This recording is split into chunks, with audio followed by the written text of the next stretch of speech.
Bonsoir. Bonsoir. Philippe. Merci beaucoup d'être là. Bah, écoutez, 250 000 exemplaires, c'est ça? Oui. Vous vous y attendiez? Non. Qu'est-ce qui explique ça? Il y a un grand trouble, une attente, et les gens cherchent à comprendre comment on en est arrivé là. Et comment les élites mondialisées nous ont plongés dans le désastre où nous sommes. Voilà. On a l'impression, oui, que parfois, acheter des livres, je pense aux livres d'Éric Zemmour, aux vôtres, devient presque un acte militant pour des gens en colère. Enfin, il y a deux sortes, à mon avis, de lecteurs. Il y a ceux qui expriment leur colère, et puis il y a ceux qui l'achètent par curiosité, en se disant « je veux comprendre ». Parce qu'il y a quand même un grand trouble, on est quand même en guerre civile. Vous la définiriez comment, cette guerre civile? La guerre civile, c'est... Quels sont les contours? Parce que oui, le terme circule, mais tout le monde ne met pas la même chose sous ce mot. La guerre civile, c'est quand il y a des gens avec des kalachnikovs qui viennent assassiner des compatriotes. Oui, bien sûr. Des Français tirent sur d'autres Français. C'est des Français qui tirent sur d'autres Français. Alors derrière tout ça, évidemment, il y a une dérive qui est d'ordre politico-religieux, qui s'appelle l'islamisme, mais ça s'appelle une guerre civile. Et à partir du moment où on a le chef de la tribu qui nous dit à la télévision le 31 décembre, ça va continuer, et je peux rien faire contre ça, ça veut dire qu'en fait, les gens qui nous gouvernent depuis 50 ans, c'est des naufragés en cravate, ils coulent le bateau et ils sont sur le Titanic à faire leur partie de bridge. Moi, je suis un chien d'avalanche, je dis, ça va tomber, on est tout près là, de clash. C'est incroyable parce que le livre, je l'ai écrit cet été, oui. Et puis l'avalanche est arrivée là. Mais dans ce que vous racontez dans votre livre, il y a énormément de choses, et en particulier, c'est un livre ravageur contre le journalisme. Il y a des scènes, vous commencez d'ailleurs le livre par ça, votre première heure de vérité face à Yvan Levaille, et Yvan Levaille, sa première question, on est en 1992, c'est « Monsieur de Villiers, oui. Qu'est-ce qui vous différencie du maréchal Pétain ?» C'est ça. Alors, et donc je lui dis, mais attendez, moi je suis né en 1949, et en plus mon père était un héros de la résistance, donc... Et en fait, quelqu'un m'avait déjà expliqué à ce moment-là, de toute façon, la télévision c'est comme la frappe nucléaire, c'est la première frappe qui compte.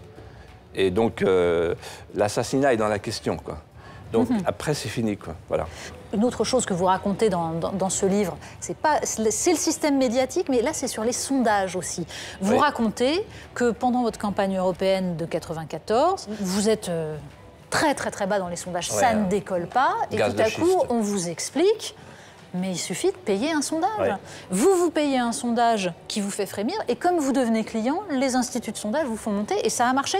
Et c'est ça qui enclenche on est passé de 2% à 12% en 8 jours. Grâce à Jimmy Goldsmith, qui était un milliardaire qui était avec vous, qui s'était engagé. Il me dit, on est foutu, qu'est-ce qu'on fait? Je dis, et un ami me dit, il faut acheter 3 instituts, les 3 principaux. Voilà. C'est-à-dire, il faut acheter 3 mois de sondage, l'équivalent. Voilà. Donc on achète 3 mois de sondage, et 8 jours après, on passe à 12, quoi. Parce qu'il y a un effet de prescription. Bien sûr.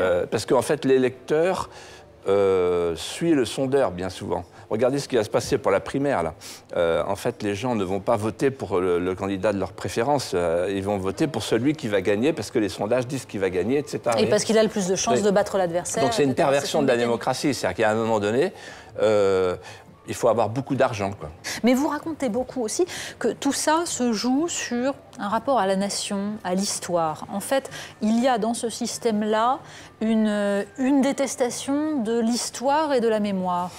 Non, mais c'est assez simple. Avant Maastricht, chacun retrouvait sa chacunière. Vous êtes de droite, vous êtes de gauche. Voilà. On peut faire des excentricités, mais après on revient au bercail.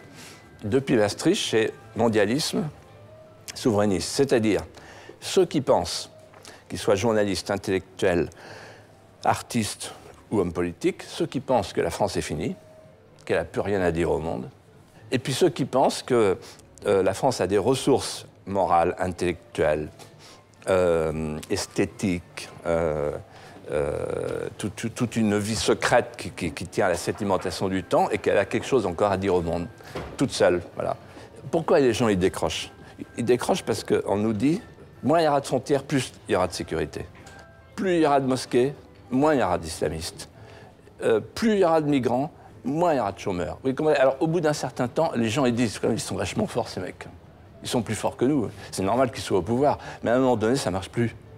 Vous voulez dire le réel, tout à coup, arrive en contradiction avec... Voilà. Je peux vous suivre sur beaucoup de choses, mais est-ce qu'il n'y a pas le risque, quand on voit d'ailleurs l'engouement qu'il y a pour votre livre, d'un retour de balancier idéologique un peu trop fort? C'est-à-dire, en gros, qu'il y ait des excès, qu'on soit allé dans des erreurs absolument majeures, oui.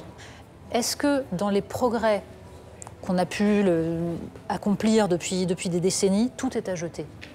Qu'est-ce que vous gardez on va dire, depuis 68, dans les 40 dernières années? Avant 68, les hommes politiques étaient malgré tout respectés, jusqu'à Pompidou. Et aujourd'hui, on a l'hédonisme politicien, les gens qui font carrière. Regardez, à longueur de journaux, on voit des gens qui se préparent pour faire carrière. Mais c'est pas que ça, mai 68. C'est aussi, de façon excessive, l'explosion de normes qui était étouffante. Regardez, quand je vous lis, en fait, il y a des tas de choses avec lesquelles je suis parfaitement d'accord. Pour autant, je suis laïque, je suis pour l'avortement, je suis ravie d'avoir le droit d'avoir certaines libertés en tant que femme, et en particulier des libertés politiques. Tout cela, vous ne le rejetez pas. Je suis pour la vie. Je pense que ce qui se passe aujourd'hui, qui est très grave, c'est qu'on assiste à la déshumanisation progressive du monde par l'effacement planifié du visage de l'homme. Il suffit d'aller aux États-Unis, ce que je raconte dans mon livre, le transhumanisme. Vous vous rendez compte de ce qu'on est en train de préparer? Un homme bionique. Bon. La laïcité, moi, c'est un sujet qui ne me dérange pas, ça a été inventé par Jésus-Christ. La laïcité, c'est rendre à César ce qui est à César et à Dieu ce qui est à Dieu. Ça a été, peut-être, on peut discuter sur la question de l'invention par Jésus-Christ, ça n'a pas été inventé par l'Église catholique. Si, en tout cas par les rois de France. Après, et je pense que vous serez d'accord avec moi, il ne faut pas passer de la laïcité au laïcisme. Parce que qu'est-ce qui se passe en ce moment? Quand on ne propose plus à nos jeunes nos gloires, nos drames, nos larmes, et même nos élans spirituels, ils vont chercher ailleurs d'autres drames, d'autres larmes, d'autres gloires, d'autres élans spirituels. En d'autres termes, les laïcistes font le vide et les islamistes le remplissent. Mais je pense qu'un idéal humaniste qui nourrisse des individus peut être proposé justement sans référence à une croyance. Et c'est sans doute la différence entre nous. Je vais vous dire quelque chose. J'ai eu l'occasion de lire beaucoup Michel Onfray, de voir son évolution, de parler avec lui. Je préfère de beaucoup un Onfray athée et souverainiste à un catho mondialiste. Vous rêvez aujourd'hui d'une alliance, justement, entre un souverainiste catholique comme vous, un souverainiste athée comme Michel Onfray. Vous voyez en 2017, parce que certains en ont parlé, le succès de votre livre, tout à coup, a suscité l'idée qu'il pourrait y avoir une candidature comme celle-là. D'abord, qu'est-ce qui réunit finalement toutes les rives, comme dirait Chevènement? Oui, mais justement, il a raté, Chevènement. Oui, non, mais d'accord. Non, mais pour l'instant, oui. Pour l'instant, tout a été raté. Et donc? Non, j'ai aucune envie de revenir dans l'arène. Mais certains ont envie pour vous, non? Oui. Non, mais il y a plein. Un Patrick Buisson, par exemple. Non, mais c'est vrai que le compte tenu du succès de mon livre, il y a des gens qui disent Philippe Deuillet va revenir. Voilà. Si les gens avaient eu le sentiment que je faisais ça pour revenir, ils n'auraient pas acheté mon livre. Ce qui donne à ce livre sa force, c'est ma liberté. Vous n'irez pas? On peut pas dire jamais, etc. Je pense que tout dépend des circonstances. Mais dans les circonstances actuelles, non. Voilà. Les circonstances actuelles sont les institutions, par exemple, qui empêchent... Oui, pour une raison simple. Voilà. Pour une raison simple, c'est que aujourd'hui, le pouvoir n'a plus le pouvoir. Il y en a un bout qui est à Washington, un gros bout, un bout qui est à Bruxelles, un bout qui est à Francfort. On suit la Madone, Merkel, etc. Et donc, en fait... pour exercer le pouvoir, pour l'exercer vraiment, il faudrait rapatrier tous ces pouvoirs-là. Il faut beaucoup de courage, c'est sortir de l'OTAN, par exemple. Sortir de l'OTAN, faire un renversement d'alliance, par exemple. Je ne comprends pas cette attitude stupide à l'égard de la Russie. Et qu'est-ce qu'on est allé foutre en Libye? avec Sarkozy, Bernard-Henri Lévy, etc. Si on fait vous vous rendez compte que pendant des siècles et des siècles, on faisait des guerres en France, offensives, défensives. C'était nos guerres. Maintenant, c'est plus nos guerres. C'est la guerre de qui? C'est la guerre des droits de l'homme, c'est la guerre de l'Amérique, c'est la guerre de qui? La guerre de Bernard-Henri Lévy en Ukraine, etc. Mais où est la France là-dedans? Le Vendéen que vous êtes ne se dit pas que, par moment, la seule solution, c'est une révolution? Révolution, oui. Une contre-révolution. Alors, vous rêvez d'une contre-révolution, c'est-à-dire revenir à avant, ou vous rêveriez d'une révolution, d'une nouvelle révolution? Il y a deux choses qu'il faudrait faire, et qui ne sont pas faciles. Si on veut que les citoyens retrouvent la cité, c'est-à-dire l'envie de s'intéresser à ce qui se passe en ce moment. La première chose, c'est le rapatriement des pouvoirs. Dans le mot rapatriement, il y a le mot patrie. Et deuxièmement, redonner au pouvoir suprême ce qu'il a perdu. La durée et la sacralité. Nos politiciens, que ce soit par exemple Sarkozy, et pour prendre les deux derniers, Sarkozy et Hollande, il n'y a aucune sacralité, quoi. Il n'y a rien, il n'y a plus rien. Quand elle a duré, quelle connerie de Chirac, une fois de plus, avec le service national. Le quinquennat. Puisqu'on est en campagne permanente, vous avez vu, depuis 5 ans. Là, on parle dès qu'il a été élu, on est en campagne. Voilà, et donc, en fait, la France est en campagne présidentielle. Et pendant ça, le pays coule. Il nous faut De Gaulle en juin 40, mais vous le voyez où? Pour l'instant, on a... Vous en voyez qui surgissent? Vous avez... ou François Fillon. C'est pour ça. Oui, d'accord. On a des histrions. On attend que quelque chose surgisse? Alors, moi, j'avais un maître qui me disait toujours, tu sais, Philippe, je ne me fais pas d'illusions, les maîtres, on ne les croit jamais. Ah bon? Ben, c'est très grave. Non, parce qu'il y a toujours un maître qui s'impose, le principe de réalité. Et donc là, avec ce qui se passe, les attentats passés et à venir, je pense que la prise de conscience des Français va être redoutable et je pense Encore faut-il qu'elle ne se fasse pas dans la colère et dans la haine. Oui, mais toute cette classe politique va être balayée. Et c'est souhaitable. Elle va connaître le chaos. Vous vous rendez compte que Juppé, il a commencé sa carrière sous Deschanel. Non, un peu plus tard, mais quand même. Je veux dire, Juppé, c'est lui qui a fait le service national, c'est lui qui a fait les grèves, c'est lui qui a fait la dissolution. Il va être élu président de la République, peut-être. Il se passe quoi s'ils sont balayés? Balayés par quoi? Balayés par Marine Le Pen? Balayés par le peuple. Non, par le peuple. Non, mais Marine Le Pen, elle est la traduction politique de la souffrance identitaire des Français. Quand un doigt montre la lune, le sot regarde le doigt. Donc tous les journalistes regardent Marine Le Pen. Non, pourquoi? Qu'est-ce qui se passe? Qu'est-ce qui s'est passé dans le Nord, en PACA, etc. C'est qu'il y a une souffrance identitaire terrible. Les Français comprennent que la droite et la gauche sont en même temps et de manière égale ou quasi égale, libérales, libre-échangistes, mondialistes, européistes, islamophiles et migrationnistes. Donc les gens qui ont été délocalisés, qui sont chômeurs, qui se retrouvent à la rue, les périphéries, comme dit Christophe Guilly, ces gens-là, aujourd'hui, font le bilan et ils disent les hommes politiques qui sont au pouvoir depuis 40 ans sont des criminels. Et moi, je pense que les hommes politiques qui sont au pouvoir depuis 40 ans sont des criminels. Vous m'entendez? Je le comprends très bien. C'est haute trahison. Mais haute trahison. Quand on est face à la haute trahison, ils ont préféré la sphère du mondialisme que l'intérêt supérieur de la France et des Français. Ce que vous nous proposez là, comme avenir, oui, c'est le chaos? Uniquement le chaos? Non, je suis en train ou une solution, mais laquelle? Oui, puisque vous nous dites je n'irai pas, vous nous dites je ne le ferai pas. Natacha Polony, on a un point commun, vous et moi. On a un point commun, vous et moi, c'est qu'on est dans la sphère métapolitique. Vous écrivez, moi aussi. Et donc je pense que le travail nécessaire à faire aujourd'hui, il est métapolitique, plus que politique. Et c'est-à-dire il faut que petit à petit, la société française, gagner la bataille des idées. Pour faire en sorte que le jour venu, les gens comprennent ce qu'on ferait. Par exemple, moi quand je parlais des frontières, depuis 1995 j'en parle, on dit fasciste, frontières, etc., le repli sur soi, l'enfermement, etc. Vous vous rendez compte? Et maintenant, ça va mieux quand même. Voilà. Et donc je pense que ce sont les idées qui mènent le monde, et ce sont les idées qui mènent les hommes, et pas l'inverse. Et donc, la bataille des idées moi, c'est la bataille que je mène en ce moment. Merci beaucoup, Philippe merci, Devilliers. merci. Au revoir. Au revoir.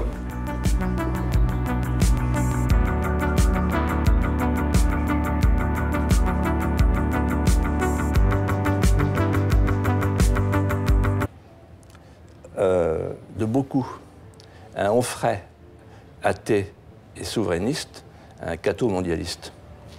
Vous rêvez aujourd'hui d'une alliance, justement, entre un souverainiste catholique comme vous, un souverainiste athée comme Michel Onfray. Vous voyez en 2017, parce que certains en ont parlé, le succès de votre livre, tout à coup, a suscité l'idée qu'il pourrait y avoir une candidature comme celle-là.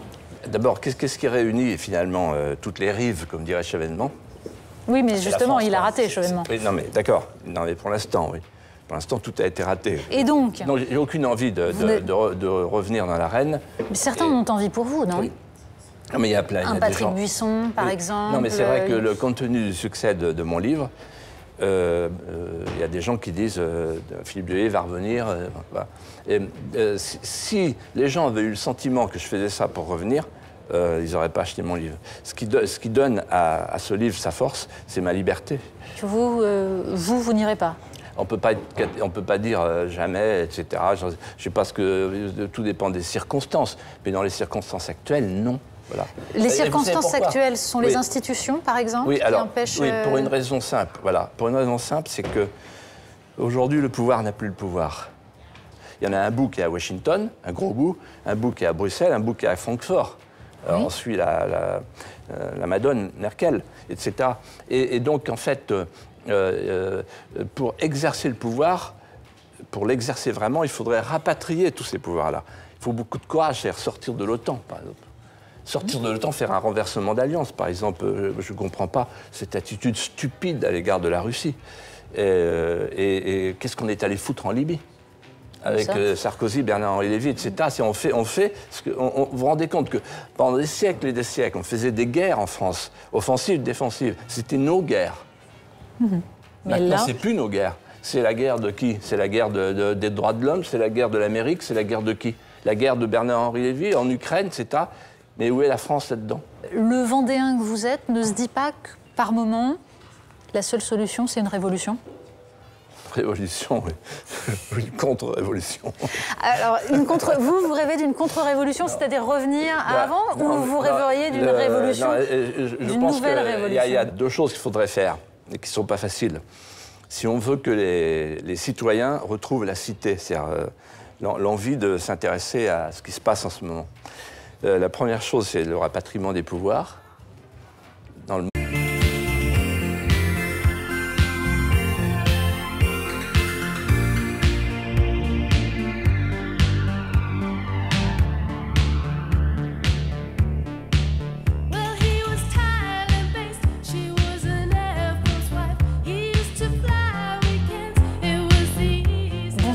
Bonsoir Philippe, merci beaucoup d'être là.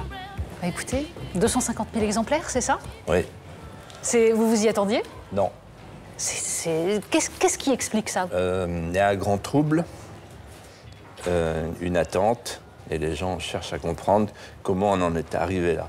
Comment les élites mondialisées nous ont plongés dans le désastre où nous sommes. Ouais. On a l'impression, oui, que parfois, acheter des livres, je pense aux livres d'Éric Zemmour, aux vôtres, devient presque un acte militant pour des gens en colère. Enfin, il y a deux sortes, à mon avis, de lecteurs. Il y a ceux qui expriment leur colère, et puis il y a ceux qui l'achètent par curiosité, en se disant « je veux comprendre ». Parce qu'il y a quand même un grand trouble, on est quand même en guerre civile. Vous la définiriez comment, cette guerre civile? La guerre civile, c'est... Quels sont les contours? Parce que oui, le terme circule, mais tout le monde ne met pas la même chose sous ce mot. La guerre civile, c'est quand il y a des gens avec des kalachnikovs qui viennent assassiner des compatriotes. Oui, bien sûr. Des Français tirent sur d'autres Français. C'est les Français qui tirent sur d'autres Français. Alors derrière tout ça, évidemment, il y a une dérive qui est d'ordre politico-religieux, qui s'appelle l'islamisme, mais ça s'appelle une guerre civile. Et à partir du moment où on a le chef de la tribu qui nous dit à la télévision le 31 décembre, ça va continuer, et je ne peux rien faire contre ça, Ça veut dire qu'en fait, les gens qui nous gouvernent depuis 50 ans, c'est des naufragants à cravate, ils coulent le bateau et ils sont sur le Titanic à faire leur partie de bridge. Moi, je suis un chien d'avalanche, je dis, ça va tomber, on est tout près là, de clash. Et c'est incroyable parce que le livre, je l'ai écrit cet été, oui. Et puis l'avalanche est arrivée là. Mais dans ce que vous racontez dans votre livre, il y a énormément de choses, et en particulier, c'est un livre ravageur contre le journalisme. Il y a des scènes, vous commencez d'ailleurs le livre par ça, votre première heure de vérité face à Yvan Levaille, et Yvan Levaille, sa première question, on est en 1992, c'est « Monsieur de Villiers, oui. Qu'est-ce qui vous différencie du maréchal Pétain ?» C'est ça. Alors, et donc je lui dis, mais attendez, moi je suis né en 1949, et en plus mon père était un bon fort, ces mecs. Ils sont plus forts que nous. C'est normal qu'ils soient au pouvoir. Mais à un moment donné, ça ne marche plus. Vous voulez dire le réel, tout à coup, arrive en contradiction avec... Voilà. Je peux vous suivre sur beaucoup de choses. Mais est-ce qu'il n'y a pas le risque, quand on voit d'ailleurs l'engouement qu'il y a pour votre livre, oui. d'un retour de balancier idéologique un peu trop fort? C'est-à-dire, en gros, qu'il y ait des excès, qu'on soit allé dans des erreurs absolument majeures, oui. Est-ce que dans les progrès qu'on a pu accomplir depuis des décennies, tout est à jeter?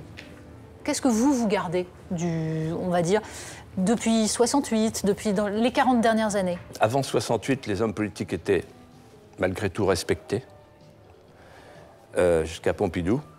Et aujourd'hui, on a l'hédonisme politicien, les gens qui font carrière. Regardez, à longueur de journaux, on voit des gens qui se préparent pour faire carrière.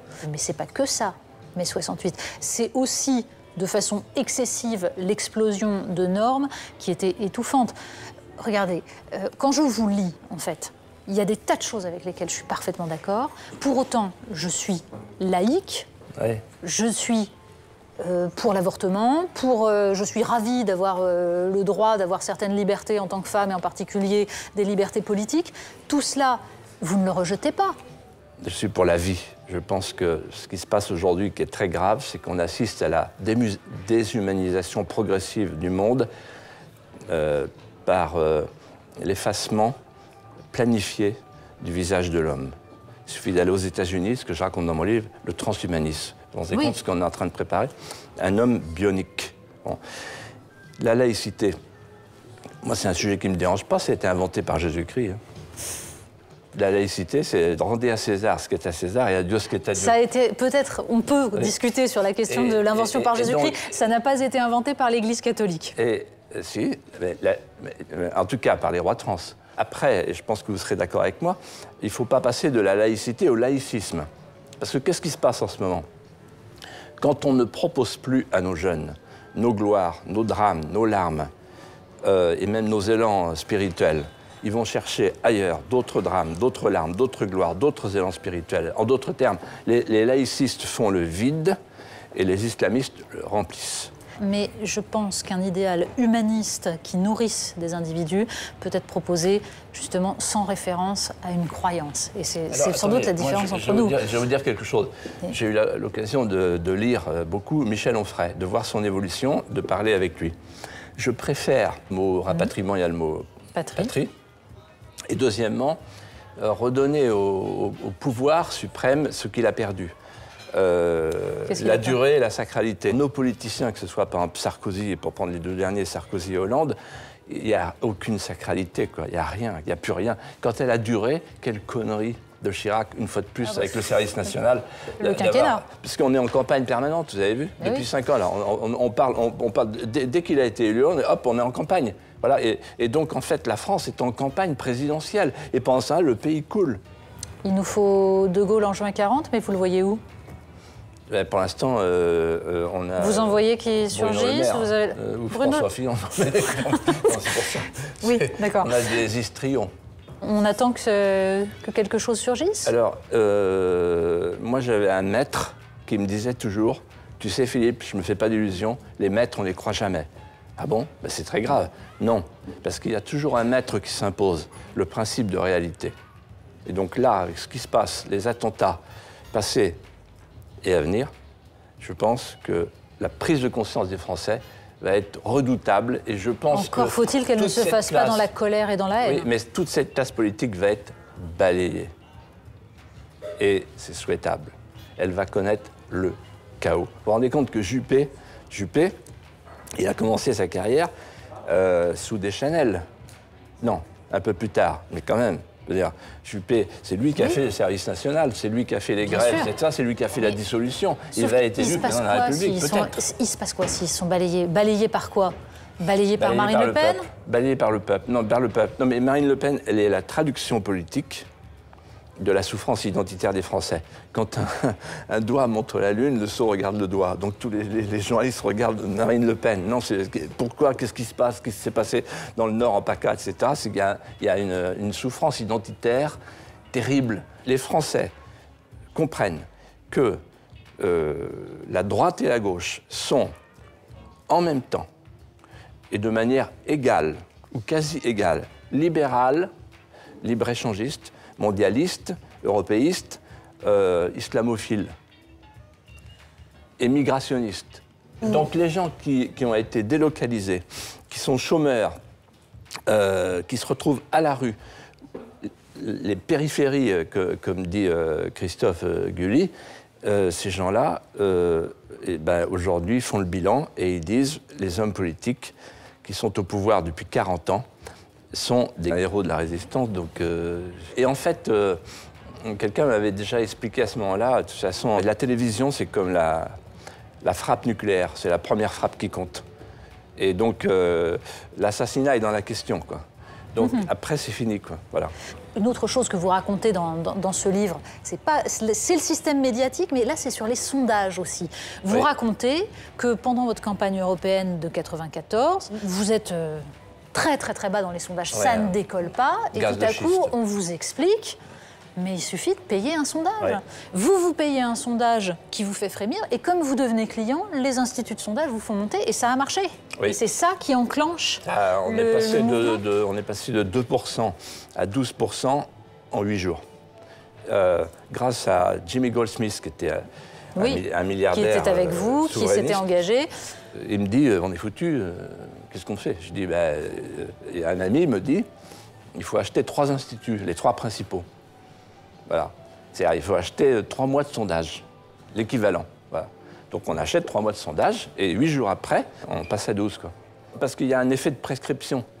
Bien sûr. Parce qu'en fait, l'électeur suit le sondeur, bien souvent. Regardez ce qui va se passer pour la primaire, là.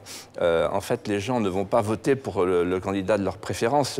Ils vont voter pour celui qui va gagner, parce que les sondages disent qu'il va gagner, etc. Et parce qu'il a le plus de chances de battre l'adversaire. Donc c'est une perversion de la démocratie. C'est-à-dire qu'à un moment donné, il faut avoir beaucoup d'argent, quoi. Mais vous racontez beaucoup aussi que tout ça se joue sur un rapport à la nation, à l'histoire. En fait, il y a dans ce système-là une détestation de l'histoire et de la mémoire. Non, mais c'est assez simple. Avant Maastricht, chacun retrouvait sa chacunière. Vous êtes de droite, vous êtes de gauche. Voilà. On peut faire des excentricités, mais après on revient au bercail. Depuis Maastricht, c'est mondialisme, souverainiste. C'est-à-dire, ceux qui pensent, qu'ils soient journalistes, intellectuels, artistes ou hommes politiques, ceux qui pensent que la France est finie, qu'elle n'a plus rien à dire au monde, et puis ceux qui pensent que la France a des ressources morales, intellectuelles, esthétiques, toute une vie secrète qui tient à la sédimentation du temps et qu'elle a quelque chose encore à dire au monde, toute seule. Voilà. Pourquoi les gens ils décrochent? Ils décrochent parce qu'on nous dit, moins il y aura de frontières, plus il y aura de sécurité. Plus il y aura de mosquées, moins il y aura d'islamistes. Plus il y aura de migrants, moins il y aura de chômeurs. Alors, au bout d'un certain temps, les gens ils disent, ils sont vachement